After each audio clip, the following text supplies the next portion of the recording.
Aujourd'hui, on va déguster les plats iconiques de chaque décennie de 1920 jusqu'à aujourd'hui. L'objectif va être de voir si est-ce que c'était mieux avant quand on mangeait des choses dans notre orifice buccal ou non. La ligne du temps de la nourriture d'aujourd'hui est principalement basée sur les États-Unis avec les plats les plus iconiques de chaque décennie. Donc si vous venez d'ailleurs, ça va être l'occasion parfaite pour faire une immersion géographique et historique. Au menu, on passe de viande en conserve jusqu'à un dessert délectable et coulant de bonheur. On va en voir de toutes les couleurs et de toutes les saveurs. On retourne il y a plus de 100 ans, en 1920. La spécialité qu'on s'apprête à tester est devenue un véritable incontournable de nos jours. Quand on pense à une salade, ça vient automatiquement de rajouter le mot César juste après. Voici la salade César, une véritable création de 1920. Ça commence à faire longtemps, mais je pensais pas que c'était aussi vieux, ça. Contrairement à ce qu'on peut penser, ça n'a pas été inventé par Jules César. C'est César Cardini, en 1924, qui a inventé cette salade. César Cardini, c'était un restaurateur italo-américain et il a inventé cette salade avec des restes. Ça a été une recette complètement improvisée qui est devenue aujourd'hui iconique. Personnellement, je suis pas du tout un grand consommateur de salade,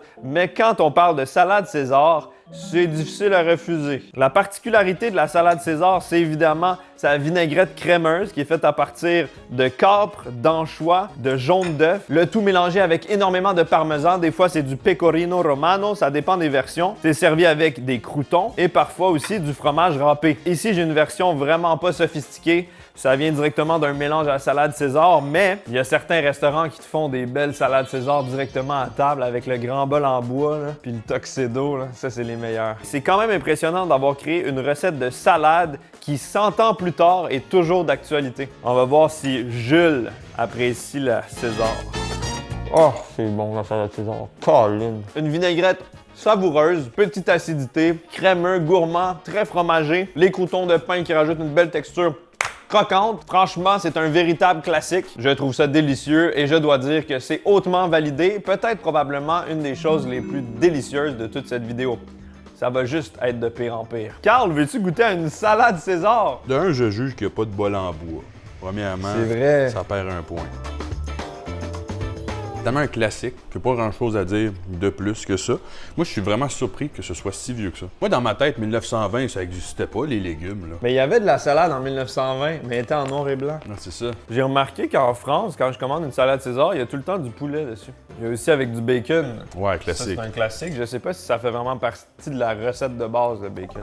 C'est validé. On avance sur la ligne du temps. En 1930, on va tester un classique de la Grande Dépression. Ça, c'est alléchant. Voici le fameux pain de viande, mesdames et messieurs. Est-ce que vous connaissez ce classique? Je sais qu'ici au Québec, c'est quelque chose qui est quand même très populaire. Même dans ma jeunesse, j'en ai mangé à plusieurs reprises, mais je me demande si vous venez d'ailleurs dans le monde, est-ce que vous connaissez le pain de viande? L'utilité du pain de viande pendant la Grande Dépression, c'était d'étirer le plus possible une petite quantité de viande hachée avec beaucoup de chapelure et plein d'autres ingrédients et d'en faire un pain pour nourrir toute la famille. L'objectif principal, c'était surtout d'avoir des nutriments pour pas cher. J'ai devant moi 2 petites tranches de pain de viande avec une sauce tomatée. On a des patates pilées et quelques légumes bouillis également. C'est vraiment une assiette classique des années 30. Pas particulièrement appétissante, mais peut-être bonne. Je vais me couper un petit morceau de pain de viande, me replonger dans mon enfance dans les années 30, la bonne époque. Des fois, dans le pain de viande, il y a un mélange de viande hachée, du porc, du veau, du bœuf, des œufs également, de la chapelure, des légumes, des oignons, toutes sortes de choses. Il y a vraiment 50 000 façons de faire un pain de viande. Ça n'a rien à voir avec le pain, il n'y a pas de farine là-dedans. Let's go, bon appétit! Je sens la Grande Dépression monter en moi tranquillement. La texture est assez coriace, quand même ferme, avec des morceaux, mais c'est très savoureux. Je pense pas que dans les années 30, le pain de viande était aussi délicieux que ça. Il y a beaucoup d'assaisonnement, on dirait des épices un peu de Noël. Dans mes souvenirs, le pain de viande, c'était beaucoup moins bon parce que je me souviens quand j'étais jeune, à l'école, on nous servait du pain de viande à la cafétéria et à chaque fois, j'avais de la difficulté avec ce plat.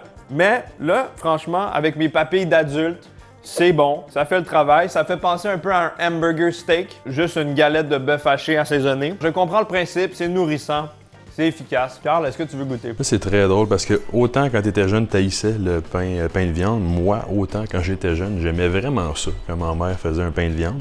Tu as l'air d'un gars de pain. Un gars de pain de viande. Très épice de Noël, hein? J'ai l'impression de manger un peu une l'intérieur d'une tourtière, c'est bon, mais ça me rappelle pas vraiment le pain de viande de mon enfance, malheureusement. Ouais. Dans ma jeunesse, c'était un petit peu plus fade, on goûtait un petit peu plus la sauce tomate. As-tu remarqué genre des boules de je ne sais quoi dans ton pain de viande? Ouais, il y a de la texture. Oui, puis je sais pas si c'est quoi, ça a une texture un peu cartilagineuse. Je pense pas que ça contient les parties les plus nobles de la bête. Non, ça contient pas vraiment de partie de bête, en fait. C'est vraiment moins pire que dans mes souvenirs, donc je pense que je vais dire que c'est validé, le pain de viande de 1930. Moi aussi, quand tu prends en contexte la chose, je trouve que c'est pas si mal. Chers auditeurs, chères auditrices, un moment d'attention s'il vous plaît. La compagnie Holy est fière de vous présenter son breuvage moderne en poudre. Versé, secoué, dégusté. Un vrai régal, sans la moindre trace de sucre. Impressionnez la visite, faites l'envie de toute la paroisse. Holy, le breuvage du progrès. Demandez-le à votre épicier ou à votre magasin général. Désolé, j'étais complètement absorbé par la reconstitution historique.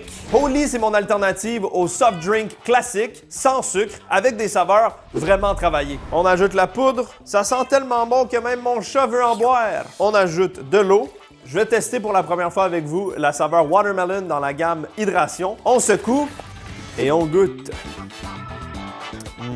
J'aime beaucoup les produits à saveur de melon d'eau. Là, on a vraiment un bon goût de melon d'eau. Il y a un petit aspect bonbon, une belle acidité. C'est extrêmement rafraîchissant, fruité et satisfaisant à boire. Après un gros effort sportif pour se réhydrater, c'est juste parfait. Si vous voulez vous aussi faire de belles découvertes, je vous recommande le Starter Set Deluxe qui contient un pack découverte pour chaque gamme et un shaker. Utilisez le code GURKY, GURKY pour 10% de réduction sur votre commande. Le lien est en description. Il y a aussi le code QR. Merci à eux d'avoir sponsorisé cette vidéo. Direction 1940 pour tester les prochains aliments qui sont deux aliments dérivés de la guerre. Regardez-moi ce repas de winner, toi. Du Spam et des M&M's. Ça peut paraître étrange comme ça, mais les deux sont vraiment emblématiques des années 40. Le Spam a été fondé en 1937 et c'est devenu emblématique pendant la Seconde Guerre mondiale parce que c'était une façon de faire voyager de la viande cuite et de la garder conservée longtemps. Donc c'était vraiment parfait pour les soldats qui étaient en déplacement. C'est un petit peu comme un pain de viande, mais dans une canne en métal.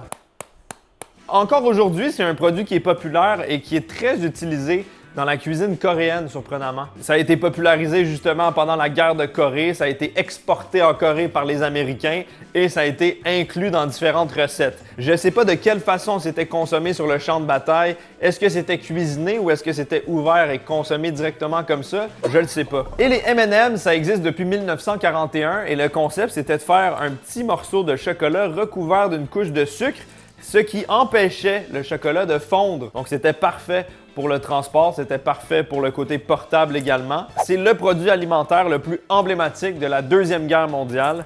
Et là, ben, on va se faire un bon repas avec les deux en même temps. Yes, sir! On y va. Unboxing de Spam, comme dans le temps. Oh, regarde-moi ça. Oh! Ça ressemble énormément à de la pâtée pour chat ou pour animaux de compagnie. Si vous avez un chien ou un chat, vous avez déjà vu des choses semblables. Mais là, c'est pour les humains. Attention, on va le sortir de sa canisse. Oh! Donc ça, c'est notre repas principal. Puis après, on a notre dessert. Je vais me couper une tranche, puis on y va vraiment froid, cru comme ça. J'y ai déjà goûté poêlé et c'était délicieux, mais là, direct la canne, frette de même, elle sait pas. Immersion en 1940. C'est très, très, très salé. Pour 1/6 de la boîte, on a 560 mg de sodium. 24% de l'apport quotidien, x 6. Ça fait beaucoup. Imaginez un hybride entre une saucisse hot dog et un jambon extrêmement transformé, artificiel, douteux, mis dans une conserve avec beaucoup de produits et d'agents conservateurs. Je sais même pas si ça contient de la vraie viande au final, mais c'est quand même bon, c'est salé, c'est mou. Il y a un petit arrière-goût quand même étrange, mais le goût prédominant, c'est le sel. Justement, on va faire un sucré salé. Le sucré salé le plus curse. Tu vois, ça, c'est coloré, c'est ludique. C'est le genre de truc qui te remonte le moral sur le champ de bataille. C'est vraiment délicieux, les M&M's. C'est devenu un classique. Il y a toutes sortes de variétés de nos jours. Et tout ça grâce à la guerre. On va essayer les deux. Ah, Seigneur. Le classique du soldat. Ah non, ça c'était pas une bonne idée, ça. Tu penses? C'est clairement pas la meilleure décennie culinaire du dernier siècle. Je sais que Carl appréhende énormément le Spam, donc je lui propose de faire face à ses peurs. Ah, la texture molle, là. Ah. Ah, le petit M&M pour aider à faire passer tout ça, là, les chagrins.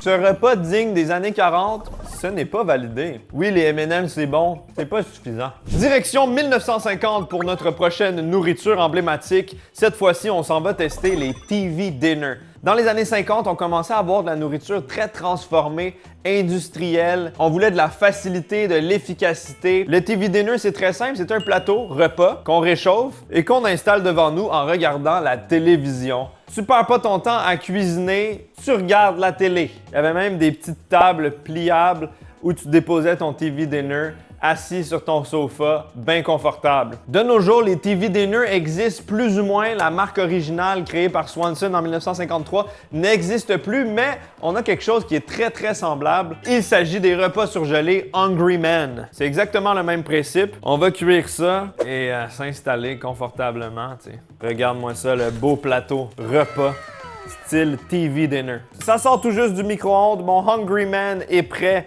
Et je suis un homme affamé. Je pense que la thématique du plat, c'est un festin du Thanksgiving. Donc, on a du petit maïs ici. On a un dessert de canneberge. On a des tranches de dinde, ou devrais-je dire de simili-dinde, parce que je suis pas sûr qu'il y a beaucoup de dinde là-dedans. Des pommes de terre en purée, une sauce gravy brune et de la farce. Imaginons qu'on est étalé sur le sofa avec un bon programme télévisuel et on mange notre repas artificiel. Oh. Ça fait penser au spam en termes de sodium. C'est horrible. Le repas complet contient 1470 mg de sodium, soit 64% de la valeur quotidienne recommandée. Si on met le sel de côté et qu'on se concentre un peu sur les textures, les sensations et les saveurs, c'est franchement quand même bon. C'est définitivement assaisonné. Les textures sont pas désagréables. La farce a un petit peu brûlé dans le micro-ondes, donc ça rajoute une texture un peu différente. Les patates sont moelleuses. La dinde, on dirait une vraie tranche de dinde. Il n'y a rien de très étrange. Je pense pas que ce serait très nourrissant comme repas. La portion est pas énorme. Si on se remet dans le contexte, c'est quand même pratique. De nos jours, on est habitué à la facilité. On peut même commander de la nourriture. Mais à l'époque, le fait de ne pas avoir à cuisiner et de pouvoir manger devant la télé, c'était nouveau. Et ça a quand même un charme, je dois l'avouer. On va goûter au dessert. Je comprends pas du tout c'est quoi. On dirait des morceaux de fruits dans une gelée gluante. Et ce qui est le plus étrange là-dedans, c'est que ça a été réchauffé au micro-ondes. C'est des petits morceaux de pommes, gros goût de cannelle, dans une gelée très sucrée, au canneberge. C'est pas mauvais, mais c'est pas vraiment un dessert. C'est plus une sauce pour la dinde. Honnêtement, en me fiant à l'aspect visuel, je pensais trouver ça horrible, mais je pense que ça a été fabriqué pour être bon. Pas bon pour la santé, bon pour les papilles. Carl, est-ce que tu oses goûter à l'homme affamé? On est très dans le mou. En termes de texture, il doit y avoir tellement de plein de trucs, des rehausseurs de goût, je ne sais quoi, pour que tu manges ça, puis tu sois comme ah, c'est correct. Ben parce que juste la liste d'ingrédients, le paragraphe, man. Est-ce que tu sens le goût de ganylate disodique? Maintenant que tu dis, je me demandais c'est quoi qui goûtait ça.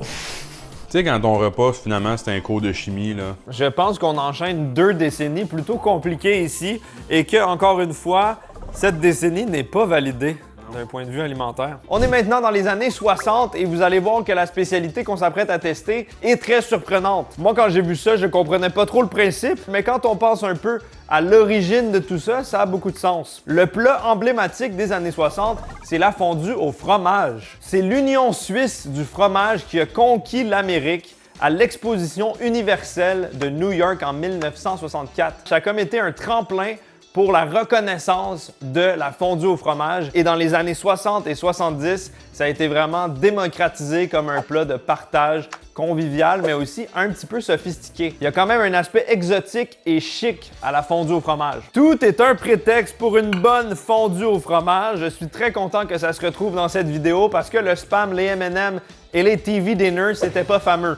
Là, je sais qu'on va se régaler. Regarde-moi ça. Une quantité astronomique de fromage coulant dans lequel on trempe des beaux bouts de pain. C'est quand même dur à battre. C'est plus autant d'actualité la fondue au fromage, mais à l'époque, il y avait même des restaurants spécialisés en fondue partout en Amérique. C'est encore à la mode dans les chalets de ski ou dans les contextes très hivernaux chez soi. Mais des restaurants qui servent de la fondue, c'est plus comme c'était. Donc on prend un petit morceau de pain comme ça et on le trempe dans la fondue. Et on y va généreusement. Moi, je niaise pas, je veux qu'il y en ait beaucoup. Et voilà, on tourne un peu comme ça pour pas que ça coule. Et on l'enfouit dans sa bouche.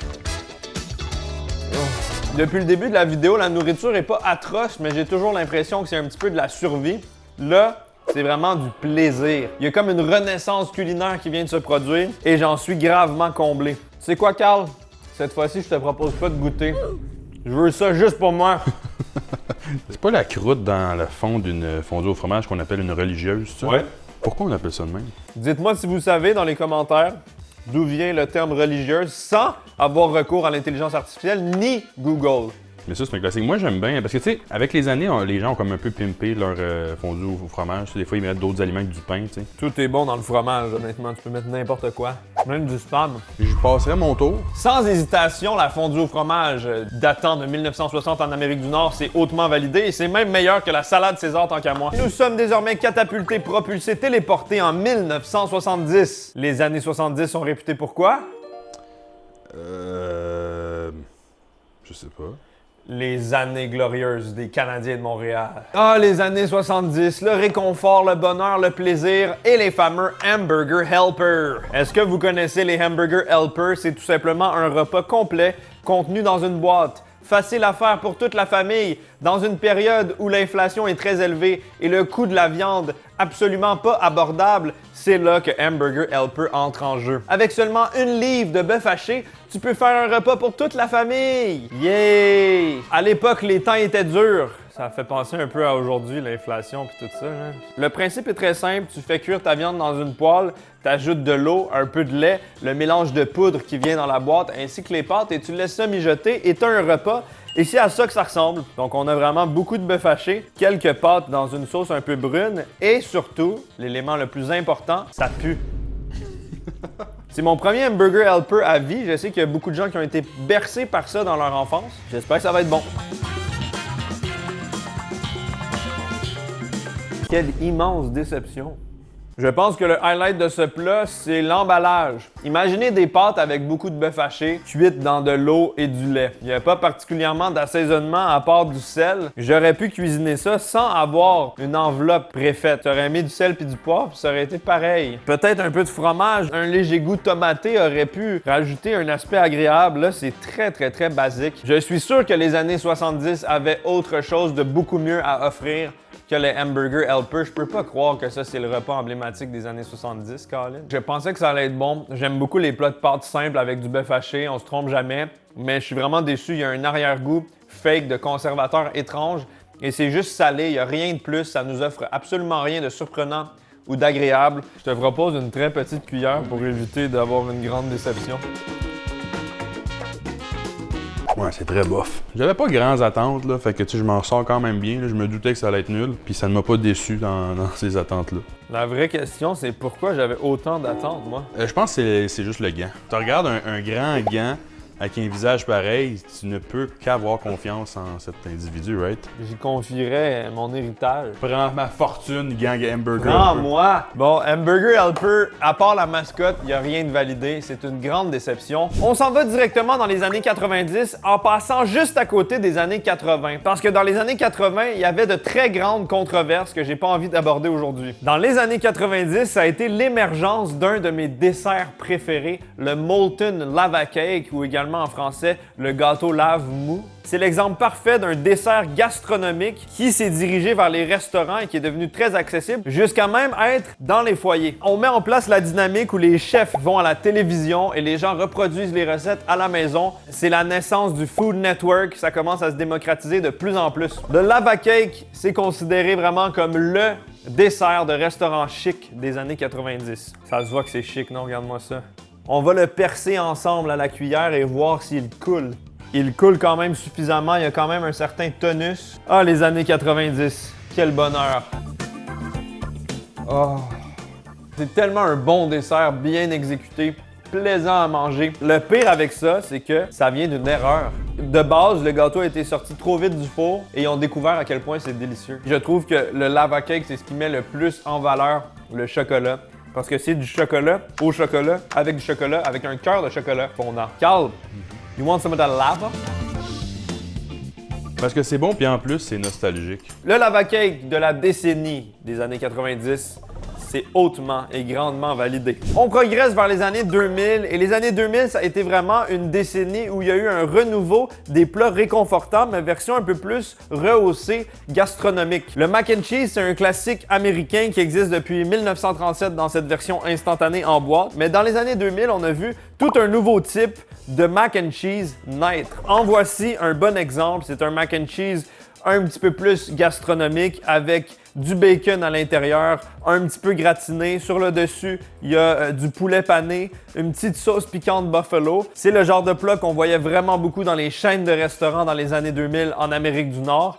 Et c'est ce qu'on va tester. Franchement, je trouve que c'est très appétissant. Il a l'air vraiment fromagé. Regarde-moi ça, ça coule de même. C'est comme le Hamburger Helper des années 70, fusionné avec la fondue au fromage des années 60. Ça nous donne ça. Évidemment, il y avait plein d'autres plats emblématiques de cette année-là, mais celui-là représente quand même toute une nouvelle mode alimentaire. Bon appétit.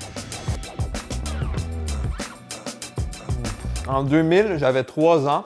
Mais je me souviens très bien d'avoir mangé ça. Il n'y a pas énormément de choses à dire autre que c'est très bon, c'est fromagé. Le mac and cheese, c'est un plat très réconfortant, incontournable. Avec le bacon, ça rajoute un côté salin, fumé, agréable. Et le poulet frit, un côté crispy. Le tout avec la sauce piquante, ça fait une symbiose agréable. Je tiens à vous le rappeler, on est quand même passé de ça à ça. Comme quoi, il y a du progrès. Même si mon appétit est grandement réduit par rapport au début de la vidéo, je dois dire que ce mac and cheese réinventé des années 2000 est validé sans la moindre hésitation. On est maintenant en 2010, mesdames et messieurs, et s'il y a bien un plat emblématique qui est synonyme de la génération des milléniaux, qui a été propulsé sur Instagram, c'est le fameux avocado toast. Il est devenu un symbole de l'époque, notamment après un commentaire de 2017 liant les avocado toast à l'incapacité des jeunes d'acheter une maison. C'est devenu pratiquement un meme. Le avocado toast de base, c'est une tranche de pain, idéalement un pain artisanal style pain au levain, qui est toasté avec sur le dessus une purée d'avocat ou des tranches d'avocat. Il peut y avoir plusieurs variations, des fois avec un œuf sur le dessus comme ici. Cette fois-ci, c'est moi qui l'ai cuisiné. J'ai rajouté un peu de miel, sel, poivre et quelques flocons de piment. Donc, c'est un typique avocado toast. C'est très instagrammable. Oh yes! Mettez des likes, partagez, abonnez-vous. Il y a des rumeurs comme quoi l'avocado toast serait originaire d'un café en Australie. Je sais pas si c'est vrai, mais shout-out aux Australiens, ça part. Eh bien, je pense que je suis un produit de mon époque. Je trouve ça délicieux. Je ne possède pas de maison, mais j'adore les avocado toast. Le pain est ultra croustillant, l'avocat est crémeux, parfaitement mûr. L'œuf coulant, c'est très plaisant à manger, c'est légèrement relevé. Un peu sucré grâce au miel. C'est un plat qui nous fait sentir bien. On a l'impression de manger quelque chose de sain, nourrissant en même temps, qui est joli et qui est quand même simple à reproduire. C'est un des meilleurs avocado toast que j'ai mangé, mine de rien, tabarouette. I cooked! Si seulement j'avais plus faim, parce qu'une seule bouchée me suffit. Viens m'aider, s'il te plaît. Non, c'est vraiment très très bon, c'est validé. J'espère que ce voyage dans l'histoire culinaire vous a plu. Dites-moi dans les commentaires, selon vous, quelle a été la meilleure décennie. Ça pourrait être aussi intéressant de reproduire cette vidéo, mais avec d'autres régions que l'Amérique du Nord. Les plats les plus populaires d'Europe, ça doit être totalement différent. Personnellement, si j'avais à choisir une seule décennie, ce serait les années 90 avec le Molten Lava Cake parce que c'était beaucoup trop coulant et bon. Et n'oubliez pas, utilisez le code GURKI sur le site de Oli pour 10% de réduction. Le lien est dans la description. Et le code QR s'affiche à l'écran. Merci d'avoir regardé. Restez coulant et bon et à bientôt.